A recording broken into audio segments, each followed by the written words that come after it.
আলহামদুলিল্লাহ, আপনাদের দোয়ায় এবং আল্লাহ তাআলার রহমতে আমরা যে সরিষা স্টক করেছিলাম তা গতকাল বিক্রি করে দিয়েছি। আসসালামু আলাইকুম, তুইন চাউল কল থেকে আমি মোহাম্মদ ফজলে রাব্বি আদেন। তো এই বিক্রির মাধ্যমে লাভ নামক সোনার হরিণ আমরা ধরতে পেরেছি। আলহামদুলিল্লাহ, সব সময় যে লাভই হবে তা কিন্তু না। কিছু কিছু সময় ব্যবসাতে অনেক পরিমাণ টাকা লস হয়ে যায়। তো সেজন্যই আল্লাহ ব্যবসাকে হালাল এবং সুদকে হারাম করেছে।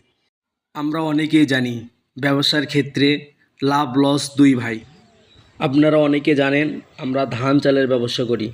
তো ধান চালের পাশাপাশি ভুট্টা, মরিচ, সরিষা ইত্যাদি ক্রয় বিক্রয় করে থাকি। তো কাঁচা ধানের বাজার এখন বর্তমানে একটু বেশি। তো আপনারা কেউ যদি কাঁচা ধানের বাজার বা ভুট্টা, সরিষা ইত্যাদি দাম বা ক্রয় বিক্রয় করতে চান, তাহলে অবশ্যই আমার এই ভিডিওর স্ক্রিনে দেওয়া নাম্বারে যোগাযোগ করুন। এবং আমার এই সকল ভিডিও যদি আপনার একটুও ভালো লেগে থাকে, তাহলে অবশ্যই ফলো বা সাবস্ক্রাইব বা কমেন্ট, লাইক করবেন। আপনার এক একটা ফলো, এক একটা কমেন্ট আর এক একটা লাইক আমারও অনুপ্রেরণার কারণ। ধন্যবাদ।